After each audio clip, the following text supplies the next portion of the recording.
नमस्कार, मंडल news bulletin में आपका स्वागत है। आइए पेश करते हैं आज के कुछ प्रमुख व मुख्य समाचार।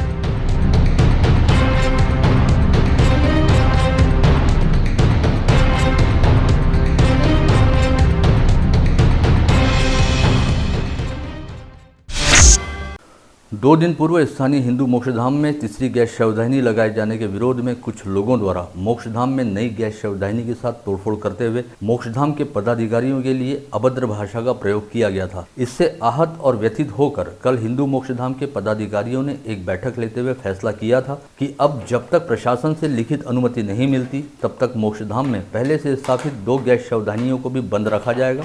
हालांकि लकड़ी की चिताओं पर परंपरागत तरीके से अंतिम संस्कार का काम जारी रहेगा। हिंदू स्मशान भूमि संस्था द्वारा लिए गए इस फैसले का पता चलते ही मोक्षधाम को 30 लाख रुपए की नई गैस शवदाहिनी अपने खर्च पर उपलब्ध करवाने वाले पूर्व जिला पालक मंत्री व विधान परिषद सदस्य प्रवीण पोटे पाटिल ने आज रविवार रहने के बावजूद जिलाधीश शैलेश नवाल व महानगर पालिका आयुक्त प्रशांत रोड़े से प्रत्यक्ष मुलाकात की। इस समय दोनों प्रशासनिक अधिकारियों से इस मसले को लेकर धीर गंभीर चर्चा करते हुए प्रवीण पोटे ने जिलाधीश नवाल व मनपा आयुक्त प्रशांत रोड़े को एक लिखित निवेदन भी सौंपा, जिसमें मांग की गई कि मौजूदा हालात और समय की जरूरत को देखते हुए हिंदू मोक्षधाम को दोनों गैस शवदाहिनियां दोबारा शुरू करने तथा तीसरी गैस शवदाहिनी स्थापित करने की लिखित अनुमति दी जाए। इस समय पूर्व पालक मंत्री प्रवीण पोटे के साथ भारतीय जनता पार्टी के शहराध्यक्ष किरण पातुरकर भी उपस्थित थे। पूर्व पालक मंत्री पोटे से हुई चर्चा के बाद निगमायुक्त प्रशांत रोड़े ने तुरंत ही हिंदू मोक्षधाम के नाम एक लिखित पत्र जारी करते हुए हिंदू मोक्षधाम के अध्यक्ष आरबी अटल के नाम एक लिखित पत्र जारी करते हुए तीसरी गैस शवदाहिनी को लगाने की अनुमति प्रदान की। साथ ही उनसे यह निवेदन भी किया कि वे पहले से स्थापित 2 गैस शवदाहिनियों को भी दोबारा शुरू करें।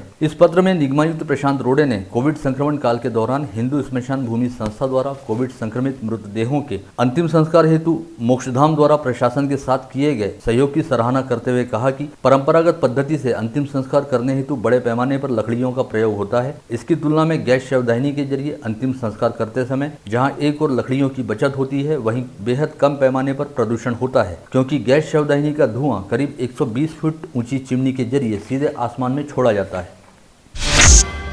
निगमायुक्त प्रशांत रोड़े द्वारा तीसरी गैस शवदाहिनी के लिए अनुमति का पत्र जारी किए जाते ही पूर्व पालक मंत्री प्रवीण पोटे पाटिल ने हिंदू मोक्षधाम के पदाधिकारियों से भी आह्वान किया कि वे पहले से स्थापित दोनों गैस शवदाहिनियों के जरिए पूर्ववत काम शुरू करें और पोटे ट्रस्ट द्वारा दान की गई तीसरी गैस शवदाहिनी को स्थापित करने के लिए आवश्यक कदम भी उठाएं।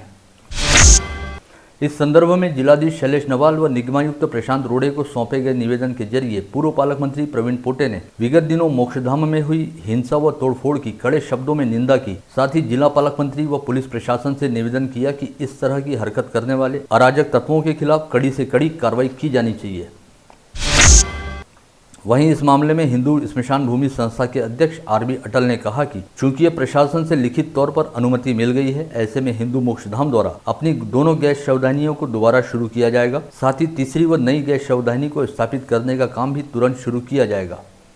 अटल जी ने यह भी स्पष्ट किया कि यद्यपि हिंदू मोक्षधाम में अब 3 गैस शवदाहिनियां उपलब्ध होंगी, किंतु यहां पर एक समय में केवल 2 गैस शवदाहिनियों को ही काम में लगाया जाएगा और 1 गैस शवदाहिनी को स्टैंड बाय रखा जाएगा। यदि 2 में से कोई एक मशीन में तकनीकी खराबी आती है तो तीसरी मशीन को उपयोग में लाया जाएगा। तीसरी गैस शवदाहिनी के विरोध को लेकर बीते दिनों हुए हंगामे के मद्देनजर अब प्रशासन द्वारा हिंदू मोक्षधाम में पुलिस बंदोबस्त लगाने का निर्णय लिया गया है और पुलिस की देखरेख में ही तीसरी गैस शवदाहिनी को स्थापित करने का काम किया जाएगा।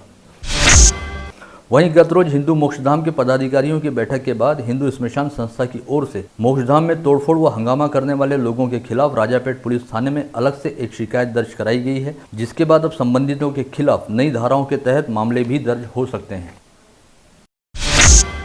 स्थानीय बेलपुरा परिसर में रहने वाले और भाईगिरी जैसी वारदातों में लिप्त रहने वाले बच्चू वानखड़े नामक युवक की आज सुबह सुपर एक्सप्रेस हाईवे के पास अंजनगांव बारी मार्ग के सामने कुंडेश्वर के जंगल में लाश मिली। बच्चू वानखड़े के परिजनों ने आरोप लगाया है कि बच्चू वानखड़े की हत्या की गई है। खबर है कि कुछ आपराधिक गतिविधियों के चलते बच्चू वानखड़े को राजापेट पुलिस ने गिरफ्तार किया था और 3 दिन पहले तक वह जेल में ही था। बेलपुरा परिसर में उसके पड़ोस में रहने वाले उसके मित्रों ने ही उसकी जमानत ली थी और कल शाम के समय बच्चू वानखड़े के यही मित्र उसे घर से बाहर ले गए थे। 15 मिनट में घर लौटने की बात कहकर घर से निकला बच्चू वानखड़े। जब काफी देर तक घर नहीं लौटा और उसका मोबाइल भी स्विच ऑफ दिखा रहा था, तब उसके परिजनों ने उसकी काफी तलाश की। पश्चात रविवार की सुबह बच्चू वानखड़े की लाश कोंडेश्वर के जंगल में मिली। उसके शरीर पर मारपीट के भी निशान पाए गए थे। संदेह जताया जा रहा है कि जिन दोस्तों ने उसकी जमानत ली थी, उन्होंने ही उसका गेम किया है। इस संदेह के चलते बच्चू वानखड़े के परिजनों ने बडनेरा पुलिस थाने में शिकायत दर्ज कराई है, जिसमें कहा गया है कि 4 से 5 लोगों ने मिलकर बच्चू वानखड़े की हत्या की और उसके शरीर पर धारदार हथियार के करीब 56 घाव पाए गए। साथ ही आरोपियों ने बच्चू वानखड़े के शव को जलाने का भी प्रयास किया। इन आरोपियों में शहर पुलिस आयुक्तालय क्षेत्र के 2 और बाहरी जिले के 3 आरोपियों का समावेश है, ऐसा कहा जा रहा है। बच्चू वानखड़े का इन दिनों अपराध जगत में काफी आगे चल रहे जेवर नगर परिसर में काफी उठना बैठना था, ऐसी भी जानकारी पुलिस सूत्रों द्वारा पता चली है। स्वास्थ्य महकमे की ओर से अमरावती जिले के लिए रविवार की शाम कोविशील्ड के 3000 तथा कोवैक्सीन के 8300 डोज की खेप उपलब्ध कराई गई है, जो अकोला स्वास्थ्य उपसंचालक कार्यालय के जरिए अमरावती पहुंच गई। वैक्सीन की इस नई खेप के जरिए सोमवार 31 मई से शहर सहित जिले में कोविड टीकाकरण अभियान पूरी रफ्तार के साथ चलाया जाएगा। विगत 3 दिनों के दौरान अमरावती जिले को कोविशील्ड के 30,000 और कोवैक्सीन के 6000 डोज की खेप प्राप्त हो चुकी है, जिसके जरिए बीते 3 दिनों से जिले में बड़े पैमाने पर वैक्सीन लगाने का काम 100 से अधिक टीकाकरण केंद्रों पर चल रहा है। इसके लिए ऑनलाइन बुकिंग व टोकन पद्धति अमल में लाए जाने के चलते कहीं पर किसी भी तरह की भीड़भाड़ वाली स्थिति दिखाई नहीं दे रही है। वाशिम जिले के अडान नदी के पुलिया पर बारिश का पानी बह जाने के लिए बनाई गई नालियां पूरी तरह से बुझ गई हैं। ऐसे में यहां पर बारिश का पानी जमा हो जाता है और यहां आए दिन किसी न किसी सड़क हादसे के घटित होने की संभावना बनी रहती है। कारंजा मनोरा मार्ग के बीच अडान नदी पर यातायात सुचारू रखने के लिए करीब 45 वर्ष पहले इस पुलिया का निर्माण किया गया था। यह पुल 40 फीट ऊंचा व लगभग 100 फीट लंबा है। शनिवार को इजोरी परिसर में तूफानी हवा के साथ बारिश हुई, इस कारण सभी और बारिश का पानी जमा हो गया था और इस पुलिया पर भी काफी देर तक बारिश का पानी जमा रहा, क्योंकि पुलिया से पानी की निकासी हेतु बनाई गई नालियां पूरी तरह से बंद हैं। बहुजन समाज पार्टी की नेता तथा उत्तर प्रदेश की पूर्व मुख्यमंत्री मायावती के बारे में अभिनेता रणदीप हुड्डा द्वारा की गई कथित आपत्तिजनक टिप्पणी का यहां के इरविन चौक पर अमरावती बसपा की ओर से निषेध किया गया। इस समय बसपा पदाधिकारी सुधाम बोरकर के नेतृत्व में कार्यकर्ताओं ने अभिनेता हुड्डा के निषेध में नारे लगाए और उसके पोस्टर को जलाया। एक अभिनेता रणदीप हुड्डा या व्यक्तीने जी बहिणजीवर टिप्पणी केली, ही टिप्पणी फार गंदी आहे। म्हणून या इथल्या भारतातील संपूर्ण स्त्रीचा, संपूर्ण महिलाचा तो अपमान आहे, संपूर्ण महिलाचा अपमान आहे तो। म्हणून बहुजन समाज पार्टीने त्याला अटक करावं आणि त्याला तात्काळ अटक करावं, ही आमची मागणी आहे। आणि आम्ही त्याचा आज पुतळा दहन केला, बाबासाहेबांच्या पुतळ्याला हार अर्पण करून। बहिणजी बहुजनाची दलिताची मशी असून ती आमच्या मनाला, आमच्या अस्मितेचा भाग आहे तो। आणि एका महिलेला, भारतीय महिलाला आज एवढं मोठं राजकीय नाव आहे संपूर्ण जगामध्ये, आणि त्या व्यक्तीने, एका कलाकाराने, एका अभिनेत्याने अशी टिप्पणी केली। आम्ही त्याचं निंदन करतो आणि त्याच्यावर ॲट्रोसिटी ॲक्ट गुन्हा दाखल झाला पाहिजे। बहुजन समाज पार्टी महाराष्ट्राच्या आणि जिल्ह्याच्या वतीने आम्ही अशी मागणी करतो। कांग्रेस नेता तथा राज्य में मंत्री रहने वाले विजय वडेट्टीवार रविवार को अमरावती जिले के दौरे पर थे। इस समय जिला परिषद अध्यक्ष बबलू देशमुख के निवास पर आयोजित पत्रकार परिषद में उन्होंने कहा कि प्रधानमंत्री नरेंद्र मोदी के नेतृत्व में भारतीय जनता पार्टी के नेतृत्व वाली केंद्र सरकार ने आज 7 वर्ष पूर्ण कर लिए हैं और इन 7 वर्षों के दौरान मोदी सरकार ने जनता का पूरी तरह से अपेक्षा भंग किया है। इन 7 वर्षों के दौरान मोदी सरकार जहाँ अपना एक भी आश्वासन पूर्ण नहीं किया गया, वहीं महंगाई काफी अधिक बढ़ गई है। 7 वर्षाचा निषेध करण्यासाठी आज जिल्हा काँग्रेस समितीने जे आंदोलन केलं आणि मोदी सरकारला इशारा दिला। ग्राफ तर पसरतो पडतोच आहे, जबरदस्त घसरतो आहे। कुठलाही विषय हाताळण्यामध्ये हे सरकार अपयशी झाले आहे। म्हणून आता देशातली जनता या सरकारच्या एकूण कार्याला विटलेली आहे। म्हणून आमच्या प्रांताध्यक्षांनी या सगळ्या सरकारच्या निषेधासाठी श्री नाना पटोले यांनी जिल्ह्यामध्ये पत्रकार परिषदांचं आयोजन करून या सरकारच्या एकूण केलेल्या काळ्या धोरणाचा, काळ्या कायद्याचा आणि 7 वर्षाच्या कारकिर्दीचा धिक्कार करण्यासाठी, निषेध करण्यासाठी आज पत्रकार परिषदेचं आयोजन आणि आंदोलनाचं आयोजन केलं होतं। या 7 वर्षाच्या कारकिर्दीचा आम्ही निषेध करतो। केंद्र की मोदी सरकार को सत्तारूढ़ हुए आज 7 वर्ष पूर्ण हो गए। इन 7 वर्षों में मोदी सरकार ने देश को महंगाई के अंधेरे में ढकेल दिया और देश की अर्थव्यवस्था पूरी तरह से बिगड़ गई है। इस आशय का आरोप लगाते हुए शहर व जिला कांग्रेस की ओर से जिलाधीश कार्यालय पर मोदी सरकार के विरोध में नारेबाजी करते हुए काले झंडे दिखाए गए। इस आंदोलन में स्थानीय विधायक सुलभा खोड़के, कांग्रेस शहराध्यक्ष बबलू शेखावत, जिलाध्यक्ष बबलू देशमुख, पूर्व महापौर व पार्षद विलास इंगोले सहित शहर व जिला कांग्रेस के कार्यकर्ता व पदाधिकारी बड़ी संख्या में उपस्थित थे। शेतकरी विरोधी केंद्र सरकारचा निषेध असो, शेतकरी विरोधी केंद्र सरकारचा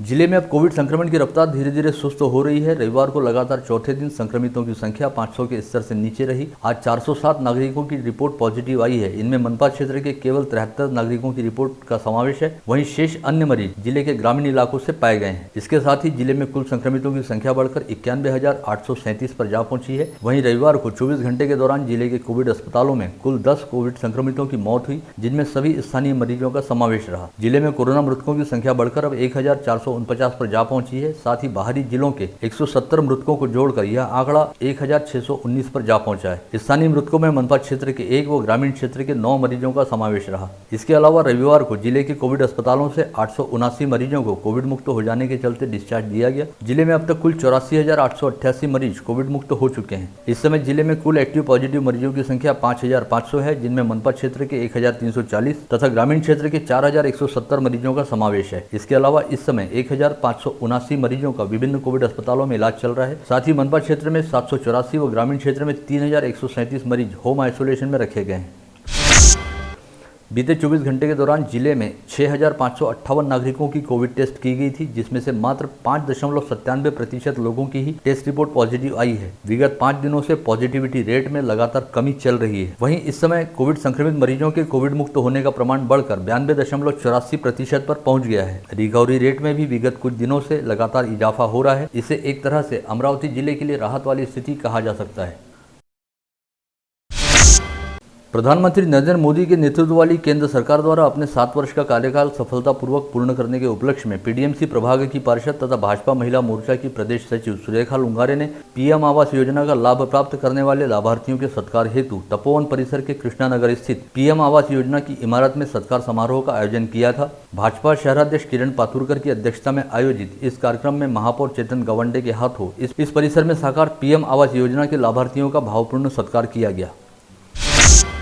संत गाड़गे बाबा अमरावती विद्यापीठ के 37वें दीक्षांत समारोह में विधि स्नातक पाठ्यक्रम से सर्वाधिक अंक हासिल करते हुए रजत पदक प्राप्त करने वाले ऋषि अमरजीत छाबड़ा का गुरुद्वारा श्री गुरु सिंह सभा द्वारा भावपूर्ण सत्कार किया गया। इस समय गुरुद्वारा प्रबंधक कमेटी के अध्यक्ष डॉक्टर राजन सिंह सलूजा व सचिव डॉक्टर निकू खालसा ने लॉ टॉपर ऋषि छाबड़ा का अभिनंदन किया। कोविड संक्रमण काल के दौरान रक्त की किल्लत को देखते हुए प्रशांत नगर युवक मित्र मंडल द्वारा रविवार 30 मई को रक्तदान शिविर का आयोजन किया गया, जिसमें 60 से अधिक रक्तदाताओं ने स्वयं स्फूर्त तौर पर रक्तदान किया। इस शिविर में बडनेरा स्थित संत गाड़गे बाबा ब्लड बैंक की टीम ने रक्त संकलन का कार्य किया। विविध खेलों में हिस्सा लेने वाले विद्यार्थी खिलाड़ियों को विविध खेलों में अपने शानदार प्रदर्शन की छाप छोड़ने वाले खिलाड़ियों को दिए जाने वाले ग्रेस अंकों के संदर्भ में कोविड के चलते संकट निर्माण हुआ था। विविध खेलों के संगठन एवं खिलाड़ियों में पिछले खेल का कार्य देखकर ग्रेस अंक दिए जाने चाहिए, इस आशय की मांग की गई थी। खिलाड़ियों के प्रदर्शन तथा क्रीड़ा विभाग के प्रस्ताव का विचार कर कक्षा 10वीं और 12वीं के विद्यार्थियों को ग्रेस अंक देने का निर्णय शिक्षा विभाग की ओर से लिया गया है। कोविड संक्रमण के चलते वर्ष 2020-2021 में शालेय, जिला स्तरीय, राज्य स्तरीय व राष्ट्रीय स्तर पर कोई क्रीड़ा स्पर्धा नहीं ली गई। ऐसे में कक्षा 10वीं और 12वीं में पढ़ने वाले खिलाड़ी विद्यार्थियों को ग्रेस अंक देने को लेकर काफी संभ्रम देखा जा रहा था। वहीं अब शालेय एवं क्रीड़ा विभाग द्वारा निर्णय लिया गया है कि कक्षा 10वीं के विद्यार्थियों के लिए कक्षा 8वीं व 9वीं तथा कक्षा 12वीं के विद्यार्थियों के लिए कक्षा 11वीं के दौरान किए गए खेल प्रदर्शन के आधार पर ग्रेस अंक दिए जाएंगे।